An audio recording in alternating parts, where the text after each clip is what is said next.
상 10장을 강해하겠습니다. 성경의 미스테리 가운데 하나인 스바 여왕의 솔로몬 방문에 관한 이야기입니다. 오늘 하나님께서 우리에게 주시는 말씀은 열왕기상 10장 9절 말씀을 여러분과 제가 함께 합독하겠습니다. 당신의 하나님 여호와를 송축할지로다. 여호와께서 당신을 기뻐하사 이스라엘 왕위에 올리셨고 여호와께서 영원히 이스라엘을 사랑하심으로 당신을 세워 왕으로 삼아 정의와 공의를 행하게 하셨다 하고 아멘. 열왕기상 10장은 솔로몬의 지혜를 확인하기 위하여 찾아온 스바 여왕을 통하여 하나님께서 솔로몬에게 주신 지혜와 부귀와 영화가 얼마나 컸던가를 다시 한번 확인시켜 줍니다. 열왕기상 4장 말씀을 보면 솔로몬 왕의 명성이 온 세상에 퍼지기 시작했습니다. 하나님이 솔로몬에게 지혜와 총명을 심히 많이 주시고 또 넓은 마음을 주시되 바닷가의 모래 같은 사람이 되게 하셨습니다. 여기서 넓은 마음이라는 뜻은 큰 넓이를 가진 마음이라는 의미인데, 이 마음이라는 이 단어는 단순하게 우리 마음을 의미하는 것이기보다는 우리의 두뇌나 우리의 지식, 그리고 넓이라는 것은 두뇌의 용량. 제가 이 4장을 강의할 때 여러분에게 여기 넓은 마음이라는 것은 슈퍼컴퓨터와 같은 상황이다 라는 말씀을 드렸습니다. 그러니까 솔로몬의 두뇌의 용량이 너무 컸습니다. 그래서 4장 30절 말씀을 보니까 솔로몬의 지혜가 동쪽 모든 사람의 지혜와 애굽의 모든 지혜보다 뛰어난지라 그렇게 말씀하고 있습니다. 동쪽 온 세상 사람의 지혜와 애굽의 모든 지혜보다 뛰어났다. 이 애굽의 지혜는요, 동방전역에서 매우 유명했습니다. 그러니까 애굽의 지혜보다 뛰어났다라는 것은 솔로몬 왕의 지혜, 솔로몬 왕이 다스리고 있는 이 나라의 모든 지혜가 세상을 뛰어넘었다라는 그러한 의미입니다. 솔로몬을 4장 31절에 이렇게 표현하고 있습니다. 솔로몬 그는 모든 사람보다 지혜로워서 에단과 헤만과 갈골과 다르다보다 더 나았다라고. 그 시대에 지혜의 아주 고수라고 하면 이 네 사람이었는데, 이 네 사람보다 솔로몬이 더 지혜로웠다 그렇게 표현하고 있습니다. 그래서 그의 이름이 사방 모든 나라에 들렸다. 솔로몬의 지혜가 얼마나 위대했는지를 4장 32절 33절에서는 이렇게 표현을 하고 있습니다. 솔로몬이 잠언 3000가지를 말하였고 그의 노래가 1005편이다. 자, 여기까지는 좀 이해가 됩니다. 여러분 오늘날 보면요, 얼마나 나는 자연인이다. 그런데 보면 자연인들이 가지고 있는 책 가운데 제일 1번이 뭔지 아십니까? 식물 이름이 기록되어 있는 겁니다. 근데 오늘날 네이버에 들어가면 이 네이버에 이렇게 해서 사진을 딱 찍으면 이게 뭐냐? 이 식물의 이름이 나오는 앱이 있습니다. 그리고 그 앱 가지고 딱 찍으면 이 식물은 이것 같습니다 라는 그게 나온다는 거죠. 그런데 지금부터 3000년 전에 솔로몬이 초목에 대해서 말을 다 기록해 놓은 거예요. 짐승과 새와 물고기에 대해서 전부 다 책을 만들어 놓은 거예요. 얼마나 지혜가 뛰어났으면 이렇게 지혜로운 책들을 만들어 놨을까라고 할 정도입니다. 그래서 사람들이 솔로몬의 지혜를 들으러 왔으니 이는 그의 지혜의 소문을 들은 천하의 모든 왕들이 올 때 그냥 오는 게 아니에요. 다 예물을 가지고 솔로몬을 방문하게 되어 있습니다. 항상 국빈을 방문할 때는요, 많은 예물을 가지고 오게 되어 있거든요. 솔로몬의 지혜에 관한 소문이 세상 널리 퍼져서 천하의 많은 사람들이 그의 지혜를 들으려고 온 것은 지극히 당연한 일이었습니다. 왜? 솔로몬에게 지혜를 주신 분이 하나님이시기 때문에 그렇습니다. 하나님은 이스라엘에만 국한해 있는 분이 아니라 온 세상의 구주이시기 때문에 하나님이 주신 지혜로 말미암아 솔로몬의 명성이 온 세상에 퍼졌던 것입니다. 그러면 지혜가 무엇인가? 우리가 지혜를 구하는 사람이 되어야 될 거 아니에요. 지혜의 가치가 얼마만큼 대단한가는 잠언 3장 13절 14절을 보면 알 수 있습니다. 함께 읽어보겠습니다. 지혜를 얻은 자와 명철을 얻는 자는 복이 있나니 이는 지혜를 얻는 것이 은을 얻는 것보다 낫고 그 이익이 정금보다 나음이니라. 아멘. 이 말씀을 새롭게 있게 번역하면 이렇게 말씀합니다. 지혜를 얻는 자는 복 있는 사람인데 지혜는 파급하는 경제적인 효과가 매우 크다. 지혜가 있다는 것은 돈을 많이 가지고 있는 것이다. 그런 말을 하고 있는 거예요. 2018년에 세계 3대 투자가 중에 한 사람인 짐 로저스라는 사람이 이런 말을 했습니다. 나는 내가 다시 결혼한다면 농사를 짓는 중국 여자랑 결혼을 하고 싶다. 나는 앞으로 먹거리에 먹는 것에 관한 것에 많이 투자를 하겠다라는 말을 했습니다. 4차 산업혁명 시대에 가장 중요한 아이템 하나를 들으라고 하면 건강한 먹거리일 거다라는 겁니다. 앞으로 이 농업이 엄청난 부를 창출할 수 있는 이런 아이템을 가지고 연구해서 우리나라 사람들이 있어요. 사막에도 벼를 재배하는 데 성공했다고 할 정도로 여러분 농사의 유명한 나라가 어디면 이스라엘 같은 나라입니다. 네덜란드 같은 나라입니다. 유기농 농사는 쿠바 같은 나라가 매우 유명한 나라입니다. 이런 지혜를 갖고 있다는 것은 앞으로 미래의 AI 시대에 어떤 일들이 벌어지고 어떤 산업은 지고 어떤 사람은 뜰 것인가 그것을 알고 지혜를 가지고 있다라고 하면 그 나라의 경제적인 가치는 어마어마할 것이고 그 나라는 이미 사전에 그곳에 투자하기 때문에 엄청난 부를 창출할 수 있다. 그것이 지혜의 가치다라고 잠언 13장 3장 13절 14절에서는 말씀하고 있는 거예요. 하나님께서 솔로몬에게 내게 무엇을 줄 거라고 했을 때 솔로몬이 이렇게 말씀하고 있습니다. 그들은 큰 백성이라 수요가 많아서 셀 수도 없고 기록할 수도 없사오니 누가 주의 이 많은 백성을 재판할 수 있사오리까? 종에게 듣는 마음을 주사 주의 백성을 재판하여 선악을 분별하게 하옵소서. 지혜는 선악을 분별할 줄 아는 마음입니다.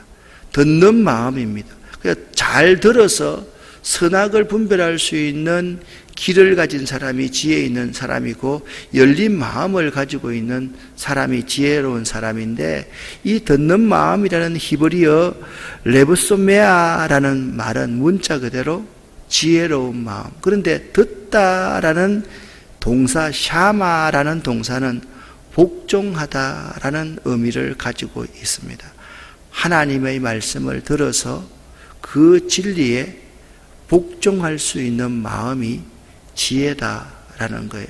이 스바 여왕이 바로 이 지혜를 구하기 위해서 솔로몬을 방문했는데 스바 여왕의 처음 자기가 세상에서 참 지혜로운 여왕이다라고 생각했던 것입니다. 그래서 10장 1절 말씀을 보면 이렇게 말합니다. 스바 여왕이 솔로몬의 명성을 듣고 와서 어려운 문제를 내어가지고 솔로몬을 시험해보고자 왔다. 그렇게 말씀하고 있습니다. 그런데 스바 여왕을 수행하는 자가 많았는데 심이 많고라고 표현. 그러니까 수행하는 자가 심이 많았다는 것은요, 스바 여왕이 섬기고 있는 통치하고 있는 그 나라가 엄청난 규모의 나라였다라는 사실을 알 수가 있습니다. 향품과 심이 많은 금과 보석을 낙타에 실었더라. 여기 왜 심이 많고 심이 많은 금과 보석을 낙타에 실었더라라는 것은 스바 여왕 행차에 경제인들이 이렇게 엄청나게 따라왔다는 사실을 우리에게 증언해 주고 있는 내용이다라고 말씀드릴 수가 있습니다. 자, 스바 여왕이 솔로몬에게 나와서 평소에 자기가 궁금했던 자기 마음에 있는 것을 다 물었습니다. 그래서 솔로몬을 시험하기 시작했습니다. 스바 여왕이 솔로몬을 지금 테스트하고 있는 장면입니다. 그런데 10장 3절 말씀을 읽어보면 솔로몬이 스바 여왕이 묻는 말에 대답을 하였는데 대답하지 못한 것이 하나도 없을 정도로 완벽한 대답을 하는 거예요.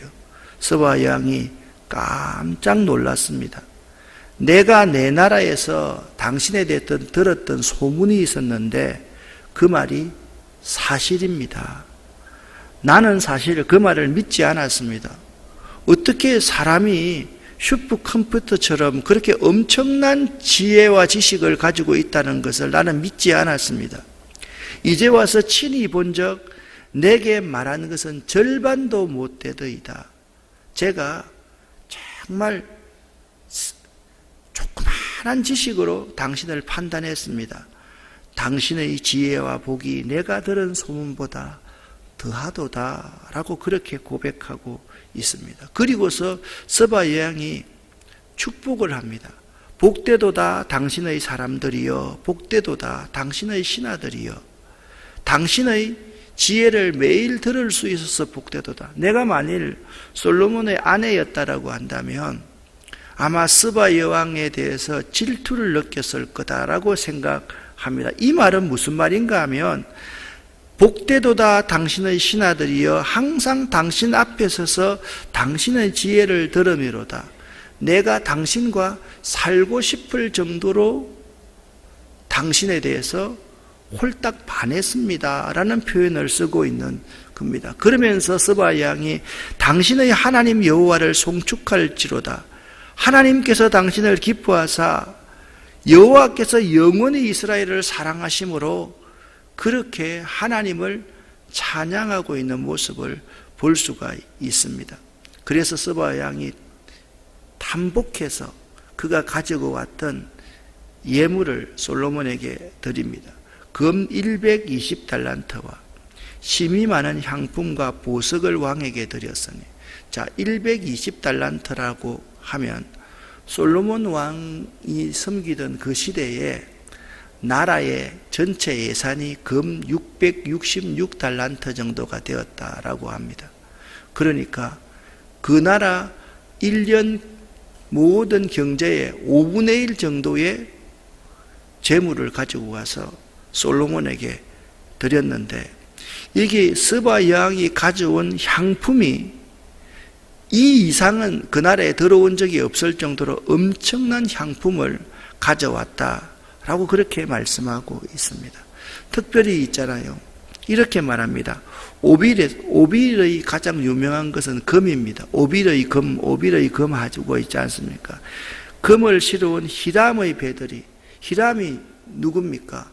두로왕 히람 아닙니까? 해양 강국의 히람 아닙니까? 히람의 배들이 오빌에서 많은 백단목과 보석을 솔로몬 주려고 그렇게 운반하여 왔다. 그러면 도대체 스바 여왕이 어디서부터 왔는지를 이렇게 여러분과 제가 한번 생각해 봐야만 되겠는데, 스바 여왕이 온 곳은요, 학자들이 하면 스바 여왕이 어디서 왔다라고 100% 여기서 왔습니다라고 주장하는 사람은 없습니다.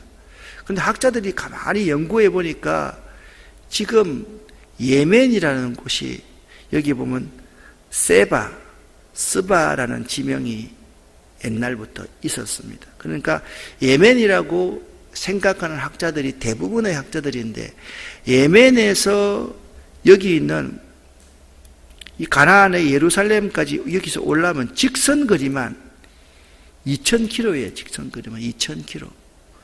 우리가 서울에서 부산, 서울에서 강주까지를 일반적으로 400km라 그렇게 말하고 있지 않습니까? 그러니까 이 거리의 5배. 여러분 상상이 됩니까? 여기를 코끼리를 타고 왔겠습니까? 낙타를 타고 왔겠습니까? 틀림없이 이 스바 여왕이 여기서 둘러서 이 아래에서 이쪽으로 왔을 거 아닙니까? 둘러서 왔을 거 아닙니까? 그렇다고 생각하면 스바 여왕이 오는 직선의 거리만 해도 2달 내지 석 달이 걸리는 거예요. 그러니까 편도만. 그러니까 스바 여왕이 왔다 돌아가는 거리가 6개월가량이 걸리는, 그 나라를 비워놓고 6개월가량의 기간 동안에 솔로몬의 지혜를 듣기 위해서 거기에서 왔다라고 그렇게 말씀을 하고 있습니다. 그래서 솔로몬 왕이 이제 답을 합니다. 규례대로 스바 여왕에게 자기도 답례를 하는 거죠. 그런데 여기 이렇게 표현하고 있어요. 솔로몬의 경제력이 얼마나 뛰어났는가 하면 또 그의 소원대로 구하는 것을 다 주었다. 그리고 그와 그의 모든 신하들과 경제인들이 함께 본국으로 돌아갔다라고 말씀을 하고 있습니다. 좀 더 구체적으로 10장 14절부터 25절까지는 솔로몬이 누렸던 부귀와 영화가 얼마나 대단했는지를 말씀하고 있는데 그것이 너무 어려워서 제가 정리를 해보았습니다. 해마다 솔로몬에게 들어오는 금이 모두 666금 달란트 약 23톤이 들어왔다라고 14절 15절에 말씀하고 있습니다. 아울러 상아로 큰 보좌를 만들었고 정금을 입혔습니다. 이 코끼리 상아 가지고요, 큰 보좌를 만들 정도로 엄청난 무역을 했다라고 말씀하고 있습니다. 더구나 솔로몬은 두로왕 히람의 도움을 얻어가지고 해상무역의 활동의 결과로 엄청난 재물이 생겼으므로 이렇게 표현합니다. 그 나라는 은을 귀하게 여기지 않고 모든 그릇을 정금으로 만들 정도였다. 얼마나 백성들이 부유하게 살았는지에 대해서 언급하고 있습니다. 결국 솔로몬의 재산과 지혜는 천하의 모든 왕보다 컸으며 모든 사람들은 하나님께서 솔로몬에게 주신 지혜를 듣고 그 얼굴을 보기 위해서 정기적으로 예물을 가지고 솔로몬을 찾아올 정도였다라고 그렇게 언급하고 있습니다. 이것은 어떤 의미가 있느냐? 솔로몬이 기브온 산당에서 하나님이 꿈에 나타나 가지고 내가 내게 무엇을 줄고 저는 심히 작은 아이라 출입할 줄을 알지 못합니다. 내가 이 많은 백성을 어떻게 다 재판할 수 있습니까? 저에게 듣는 마음, 순종하는 마음, 지혜를 주셔가지고 선과 악을 구별할 수 있도록 해주십시오. 솔로몬의 이 기도가 하나님의 마음에 맞는지라. 하나님이 그 마음에 맞는 기도를 들으시고 너에게 지혜를 주마. 그런데 덤으로 부와 존귀와 영화까지 다 주겠다. 그 하나님의 약속의 말씀이 이루어졌다라는 사실을 우리에게 보여주고 있는 것입니다. 여러분, 우리가 하나님의 마음에 합한 삶을 살고 하나님 마음에 합한 기도를 하면 하나님께서 우리의 기도를 들어주실 뿐만 아니라 구하지 않는 모든 것까지 다 주시는 분임을 믿으시기를 예수 이름으로 간절히 축원합니다. 여기까지 끝났더라면 참 좋았을 뻔했습니다. 그런데 26절부터 29절까지 말씀을 보면 솔로몬의 병거와 마병의 실태에 대해서 쭉 말씀해 주고 있습니다. 26절, 27절 말씀을 보면 솔로몬이 병거와 마병을 모아보니까 병거가 1400대요 마병이 12,000명이라. 여러분 한번 상상이 되십니까? 다윗이 사무엘하 24장에서 인구조사를 해가지고 7만 명을 하나님께서 온역으로 죽였습니다. 그때 이스라엘의 모든 보병이 얼마 정도 됐습니까? 130만 정도가 되었다. 그건 이제 20세 이상의 전쟁을 할 수 있는 사람이 130만 정도가 되었다고 하는데 거기보다 훨씬 더 더하여서 지금 전차가 1400대요. 예? 기병이 12,000명이라.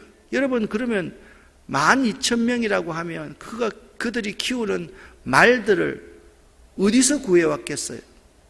애굽이 말을 가장 잘 키우는 곳 아닙니까? 애굽과 무역을 해서 말들을 사들였다라는 것을 알 수가 있습니다. 그렇습니다. 솔로몬의 말들은 애굽에서 들어왔으니 왕의 상인들이 값주고 사온 것이었다. 여러분, 어마어마한 숫자의 말들을 애굽에 사왔다라는 것입니다. 애굽에서 들여온 병거, 애굽에서 들여온 말. 그런데 이것이 솔로몬 타락의 중요한 계기가 되었다라는 사실을 우리는 성경을 통해서 알 수가 있습니다. 여러분과 제가 축복의 말씀인 신명기서를 읽어보면, 신명기서 17장 16절부터 20절까지의 말씀을 읽어보면요, 왕이 주의해야 될 일, 남자들이 주의해야 될 일에 대해서 말씀을 하고 있습니다. 16절 말씀 함께 읽어보겠습니다. 그는 병마를 많이 두지 말 것이요, 병마를 많이 얻으려고 그 백성을 애굽으로 돌아가게 하지 말 것이니, 이는 여호와께서 너희에게 이르시기를 너희가 이후에는 그 길로 다시 돌아가지 말 것이라 하셨음이며, 17절 같이 읽습니다. 그에게 아내를 많이 두어 그의 마음이 미혹되게 하지 말 것이며 자기를 위하여 은금을 많이 쌓지 말 것이니라. 아멘. 왕이 주의해야 될 것 세 가지입니다. 병마를, 군사를 자랑하지 말 것이요, 아내를 많이 두어서 정략적인 결혼을 해서 그의 마음이 미혹되지 않게 해야 될 것이요, 세 번째, 자기를 위해서 은과 금을 쌓지 말 것이요. 자, 지금 가만히 한번 보십시오. 솔로몬이 하나님이 지혜를 주셔서 하나님의 복을 얻게 되니까 말을 얻으려고 어디로 갑니까? 애굽으로 사람을 보냅니다. 또 정략적으로 아내를 많이 둘 수밖에 없었습니다. 자기를 위해서 은금을 많이 쌓았습니다. 이것이 솔로몬의 타락의 근거가 되었다, 그렇게 말씀하고 있습니다. 신명기 17장 18절 말씀에 이렇게 말씀하고 있어. 18절 19절을 함께 읽어보겠습니다. 그가 왕위에 오르거든 이 율법서의 등사본을 레위 사람 제사장 앞에서 책에 기록하여 평생에 자기 옆에 두어 읽어 그의 하나님 여호와 경외하기를 배우며 이 율법의 모든 말과 규례를 지켜 행할 것이라. 아멘. 여러분, 이 말씀은 이렇게 다시 해석할 수가 있습니다. 여러분이 하나님의 축복을 받았다고 생각하거든 이 하나님의 말씀을 여러분의 머리맡에 두고 책꽂이에 꽂아주지 말고, 아무렇게 던져두지 말고 여러분의 머리맡에 두고 읽어서 하나님 여호와 경외하기를 매 순간순간 배워가야만 한다. 그리고 이 말씀을 지켜 행해야만 한다. 그렇게 말씀하고 있는 것입니다. 그리하면 그와 그의 자손이 왕위에 있는 날이 장구하리라. 그렇게 말씀하고 있습니다. 솔로몬은요, 잘 되다 보니까 하나님의 지혜에 대해서 잊어버렸습니다. 하나님의 지혜가 뭐라고 그랬습니까? 듣는 마음이라 그랬습니다. 하나님의 지혜가 뭐라고 그랬습니까? 하나님의 말씀에 복종하는 것이라고 그렇게 말했습니다. 그런데 신명기에서 17장에 나와 있는 16절부터 20절에 나와 있는 말씀을 잃어버리기 시작했다, 잊어버리기 시작했다라는 거예요. 이처럼 우리들도 마찬가지입니다.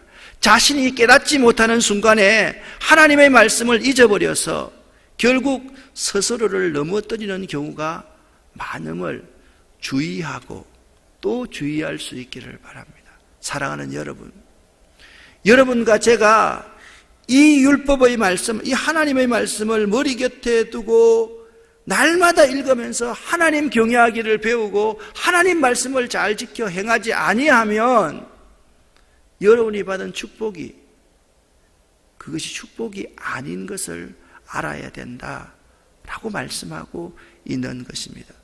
자, 이 말씀을 정리하면서 어제 저녁도 혼자서 조류생태 응원을 걸으면서 어떤 말로 정리를 할까, 이런 생각이 들었습니다. 호랑이는 평소에 발톱을 감춥니다. 오직 사냥할 때만 감춘 발톱을 드러냅니다. 이 말은 평소에 자신을 다 드러내지 말라, 자신을 다 자랑하지 말라는 말입니다. 발톱이 날카롭다고 자랑하다 다니다 평소에 쓰다 보면 모든 먹잇감들을 다 잃어버릴 수 있다. 내가 굶을 수 있다라는 겁니다. 저는 동물의 왕국을 참 좋아합니다. 치타나 표범이나 사자나 호랑이가 짐승을 사냥할 때 제일 마지막에는요, 딱 앞 발톱 가지고 잡습니다. 그러면 발톱이 딱 꽂힙니다. 넘어집니다. 그러면 숨통을 졸아서 죽여버립니다. 여러분, 우리 스스로가 이런 교훈이 있습니다. 히스기야 왕이 있었습니다. 하나님이 축복하였습니다. 성군이지요. 바벨론의 느부갓네살 왕이 사신을 보내니까 히스기야 왕이 너무 흥분해서, 아니 세계 제1등 나라가 나에게 사신을 보내다니, 그래서 왕궁 창고에 모든 것을 다 열어 보여주었습니다. 그의 재산이 금을 얼마나 보유하고 있고 그의 군사력이 어떤가. 그때 이사야 선지자가 찾아와서 심판을 선언합니다. 자기를 드러냈을 때 하나님께서 심판을 선언한다는 사실을 알아야만 됩니다. 교만함이 패배를 불러들이는 것이지요. 사랑하는 아름다운 교회 성도 여러분, 오늘 솔로몬의 엄청난 지혜와 부귀영화 그리고 군사력을 보았습니다. 여러분, 한 사람 한 사람이 하나님이 축복하셨다라고 생각할 때 그때 꼭 잊지 말아야 될 것이 있습니다. 평생에 이 하나님의 말씀을 여러분 머리맡에 두고 읽으시면서 여호와 경외하는 법을 배우시기를 예수 이름으로 간절히 축원합니다. 어제 말씀을 드렸습니다. 솔로몬 건축의 완성이 어디라고 했습니까? 그 제단에서 하나님 앞에 매일 번제를 드리며 1년에 감사제를 3번, 번제를 3번 하나님 앞에 드렸을 때 거기에 이렇게 말합니다. 그제서야 성전 건축이 완료되니라. 그렇게 말씀하고 있습니다.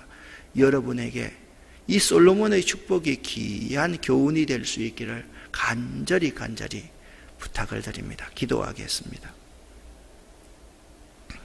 살아계신 하나님 아버지여, 하나님의 은혜를 감사드립니다. 하나님이 우리에게 주신 축복이 하나님의 영광을 위해서, 이웃을 위해서 귀하게 쓰여지는 도구가 되기를 원합니다. 이것들이 우리 스스로를 넘어뜨리고 무너뜨리는 것들이 되지 않기를 원합니다. 자기를 드러내지 않도록 도와주시옵소서. 항상 겸비하고 겸손한 저희들, 하나님의 말씀을 내 머리맡에 두고 읽어서 하나님 경외하는 법을 배우고 하나님의 말씀대로 하나님을 사랑하고 이웃을 사랑할 수 있는 저희들 될 수 있도록 도와주시옵소서. 예수 그리스도 이름으로 축복하옵고 간절히 기도 올립니다. 아멘.